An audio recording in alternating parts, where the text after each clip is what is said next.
राहुल गांधी यांच्यामध्ये हिंमत आहे जी आमच्या प्रधानमंत्र्यात नाही, की एकाच वेळेला शेकडो पत्रकारांसमोर आपली भूमिका मांडण्याची त्यांच्यामध्ये हिंमत आहे.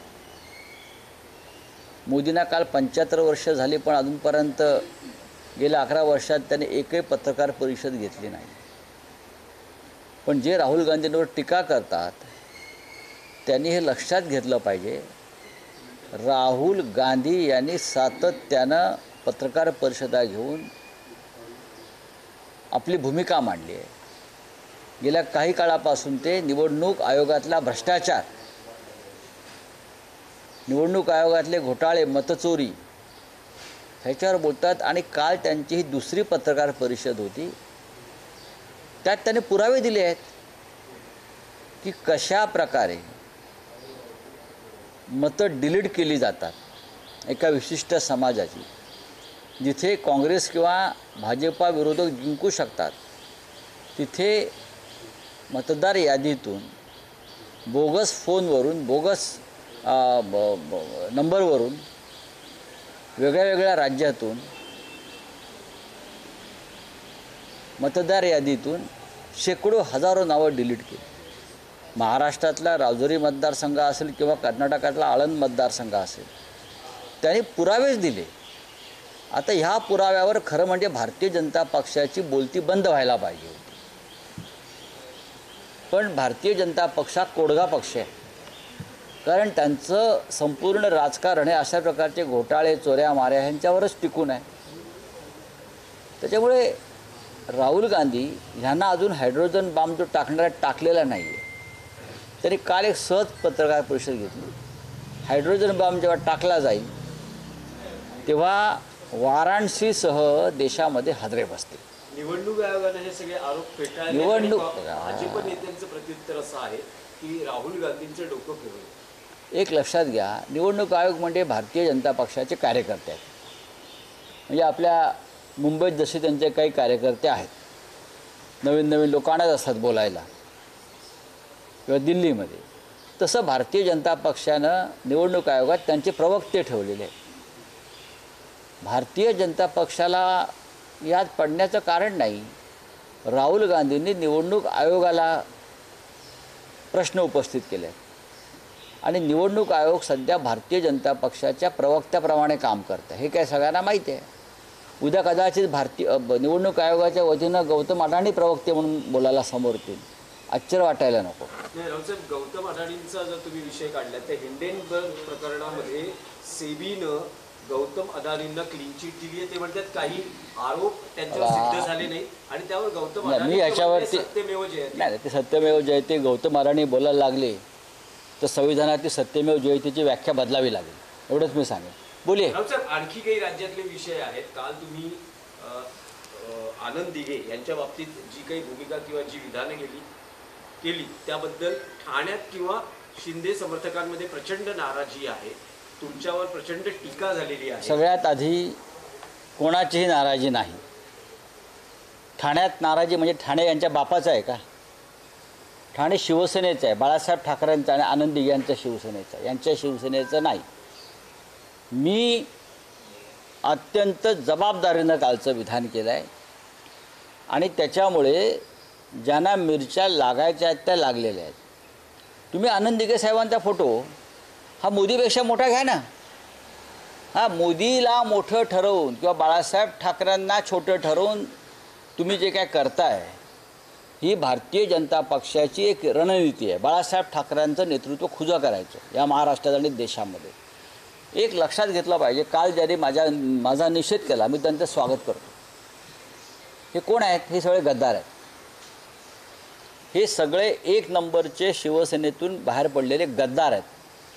गद्दारांनी निष्ठावंत, देशभक्त आणि महाराष्ट्र धर्माचं पालन करणाऱ्या धर्मवीर आनंद दिघे यांचं नाव घ्यायचं त्यांना अधिकार नाही आहे.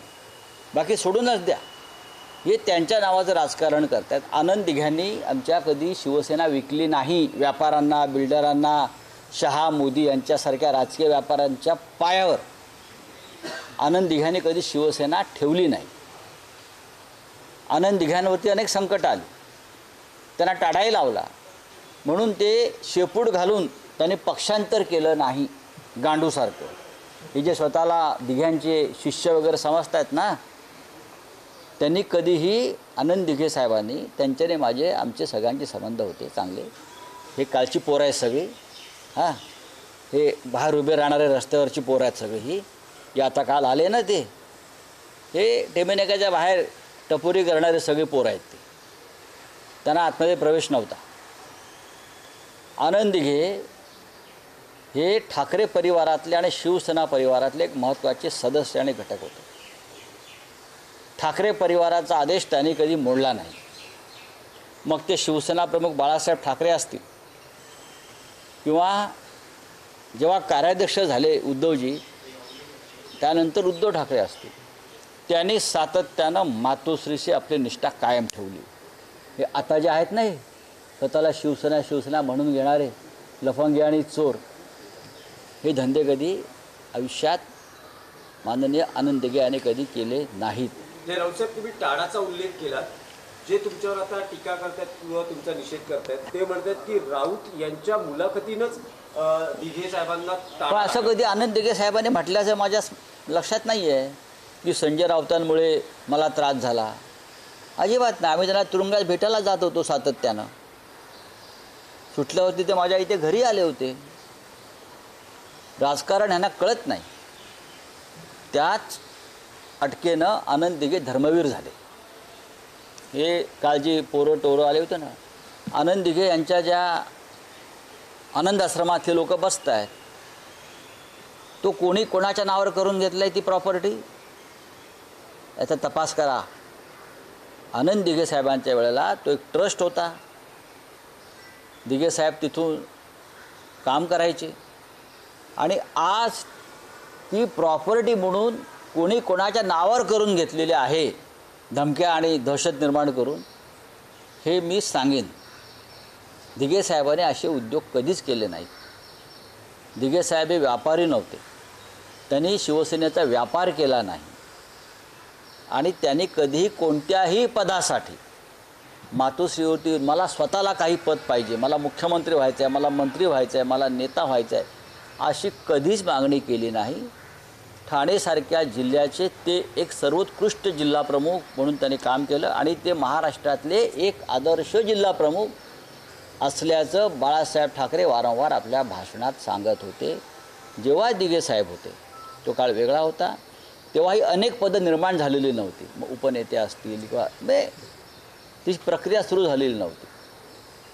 नेते आणि नेत्यानंतर थेट जिल्हा प्रमुख. त्याच्यामुळे ह्यांना मिरच्या झोंबायचं कारण काय? तुम्हाला जर मिरच्या झोंबायच्याच असतील तर तुम्ही दिघे साहेबांचं जे अवमूल्यन करत आहात, गद्दारी करून, बेईमानी करून, चापलुसी करून मोदी शहा फडणवीसांची, ती थांबवा. तरच दिघे साहेबांच्या आत्म्याला शांतता लावेल. आणि अरे सोडाव कोण श्रीकांत शिंदे, अरे सोडाव श्रीकांत शिंदे, काय कोण श्रीकांत शिंदे? दिघे साहेब हयात असताना विरोध केला असे आज. अरे कोण श्रीकांत शिंदे बाबा? काय त्याचा संबंध आहे शिवसेनेशी? उद्धव ठाकरेंनी केलेला खासदार आहे तो. शिवसेनेत होता का कधी हा पोरग? हे माननीय उद्धव ठाकरे त्याचा बाप गेला. बापाने म्हटलं माझ्या पोराला सध्या काय काम नाही आहे, तो डॉक्टर आहे हाडांचा, बरं का, आणि गोपाळ लांडगेचे तिकीट कापून त्याला तिकीट द्यायला लावलं. तुम्ही काय सांगते श्रीकांत शिंदे वगैरे? मला नका सांगू तू या शिवसेनेतल्या गोष्टी. मी इतकंच सांगतो. कोणते आनंद दिघे? आनंद दिघे नाही, आपले सध्याचे कोणते? नाही हो, अहो एकनाथ शिंदे. अहो थांबा ना, खूप चांगली माहिती देतो तुम्हाला मी. आज जे एकनाथ शिंदे आहेत ना, ते राजन विचारेचा त्याग, राजन विचाराने त्याग केल्यामुळे एकनाथ शिंदे शिवसेनेच्या मुख्य प्रवाहात आले. त्याबद्दल एकनाथ शिंदे यांनी रोज राजन विचारेचे पाय धुवून तीर्थप्राशन केलं पाहिजे. राजन विचारेचा त्याग. राजन विचारे सभागृह नेते होते. शिंद्यांच्या घरामध्ये दुर्घटना घडली दुर्दैवाने. ते सैरवीर झाले होते, दुःखात होते. त्यांना दुःखातून बाहेर काढण्यासाठी राजन विचारे यांनी आनंद दिघे यांच्याकडे प्रस्ताव ठेवला की साहेब हा आपला कार्यकर्ता आहे, त्याच्या घरामध्ये दुर्घटना घडलेली आहे, त्यांच्या 2 मुलांचं दुर्दैवानं निधन झालं आहे, आपण त्यांना सभागृह नेते करून त्यांना आपल्या कामामध्ये सहभागी करून घेऊया. कळलं? हा राजन विचारांचा त्याग आहे. दिघे आणि राजन विचारां त्याला उद्धव ठाकरे साहेबांनी मान्यता दिली, हो करा. एकनाथ आपला कार्यकर्ता आहे, त्याच्यावर डोंगर कोसळला आहे दुःखाचा. हे असे प्रसंग आहेत हो. हे आता काय आम्हाला निष्ठेच्या गोष्टी सांगतायत. हे कालची जी लफंगी पोरं रस्त्यावरती उतरलेली होती त्यांना काय माहिती आनंद दिघे, त्यांना काय माहिती तिकडले राजन विचारे, सतीश प्रधान, मोदा जोशी माहिती आहेत का त्यांना? हा पक्ष तिथे कोणी उभा केला? काल जे उतरले ते ठेकेदारांची पोरं होती, बहुसंख्य लाभार्थी होते. हे सगळे छोटे छोटे ठेकेदार जे निर्माण केले आहेत मधल्या काळामध्ये, हे आणि तुम्ही हे शिवसेनेचे श्रेय त्यांच्या पोराटोरांना देऊ नका. त्यांना उद्धव ठाकरेंनी खासदार केल्या कल्याण डोंबिवलीमध्ये 2 वेळेला. काय कर्तृत्व होतं त्यांचं मला सांगा. मी कधी हा विषय काढलेला नाही. माझ्या नादाला लागू नका. परत सांगतो मी, माझ्या निष्ठा या माननीय बाळासाहेब ठाकरेंबरोबर कायम राहायला उद्धवजींबरोबर राहिलेल्या आहेत. तुम्ही कोणी निष्ठावंत माझ्यासमोर आला आणि त्याने माझ्या संदर्भात काही वक्तव्य केलं तर मी नक्कीच मान्य करेन की तुम्हाला अधिकार आहे. पण ज्यांनी पक्षाशी बेवने आणि गद्दारी गेली ठाकरे कुटुंबाशी, त्यांनी हे धंदे करूच. हे पेड आहेत सगळे. कालच्याच त्या आंदोलनाला 100 काय 150 असतील. कालच त्यांनी 5-50 लाख खर्च केले असतील मला शिव्या देण्यासाठी. त्यांचं राजकारण ते आहे ना. चला, थँक्यू. एक आहे त्याच शिंदेच्या भागामध्ये आज राज ठाकरे अंबरनाथ, कल्याण डोंबिवली असा दौरा करता आहेत. शिंदेना घेरण्याची व्यूहरचना ही आहे. शिंदेना घेरण्याची गरज काय? कारण एका बाजूला बघा योद्ध्याला घेरतात. डरपोकांना कोणी घेरत नाही. योद्धा असतो ना, चक्रव्यूह शिरून लढतो आहे प्राणपणानं माझ्या देशासाठी, धर्मासाठी, पक्षासाठी, त्याला घेरण्याची रणनीती होते. भ्रष्टाचाराला कशाला घेरायचं? बेमान नेत्याला कशाला घेरायचं? तो आपोआप त्याच्या कर्मानं मरत असतो. राज ठाकरे गेलेत, उद्धव ठाकरे जातील, आम्ही सगळे जाऊ. मीही जाणार आहे. का नाही जाणार? का जाणार नाही? मी ठाण्यामध्ये. ठाणे कोणाचं आहे? ठाण्यावरती भगवा झेंडा हा बाळासाहेब ठाकरेंनी लावला, एकनाथ शिंदेनी नाही लावला, पण त्याच्या पोराटोरांनी नाही लावला. जे लाभार्थी आहेत ना, आत्ता आनंद दिघ्यांचं नाव घ्यायचं यांना अधिकार नाही. माझं स्पष्ट म्हणणं आहे की शिवसेनेचा एक प्रोटोकॉल आहे. शिवसेना प्रमुखांच्या बरोबरीनं आम्ही कोणीच नाही आहोत. आमचाही फोटो नसेल. उद्धव ठाकरेसुद्धा लावू देणार नाहीत अशा वेळेला.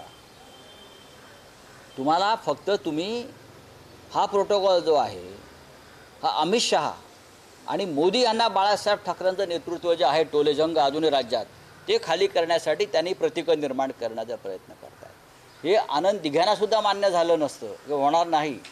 एकनाथ शिंदे यांनी ते जे स्मारक आहे किंवा मेमोरियल आहे दिघे साहेबांचं, तिथे जावं, शांतपणे आत्मचिंतन करावं दिघे साहेबांच्या समाधीसमोर.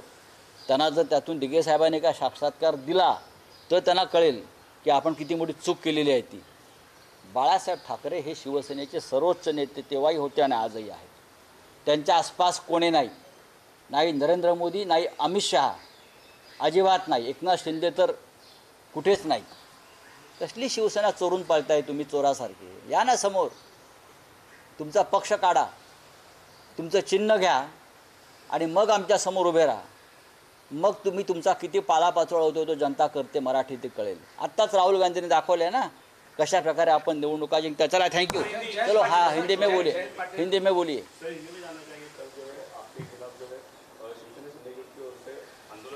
अरे वो चोर लफंगे लोग हैं. वो शिंदे गट क्या है? वो अमित शाह की सिस्टर कंपनी है, एक छोटी कंपनी है. ATM मशीन है अमित शाह की मुंबई की. ये शिंदे की जो सेना है, ये देश के गृह मंत्री अमित शाह, उनकी ATM मशीन है मुंबई में और ठाणे में. हाँ, वो ATM से पैसा निकालते हो दिल्ली में जाता है सब. आप उनकी क्या तुलना करते हो? ये लोग बाला साहब ठाकरे का फ़ोटो इस्तेमाल करते हो. ये सबसे बड़ा घोटाला है. और इस ATM के बदले में अमित शाह जी ने उनको चुनाव आयोग को भ्रष्ट करके उनको शिवसेना और हमारा सिंबल दिया है. ये एक व्यवहार है, सौदा है, बस, बाकी कुछ नहीं है.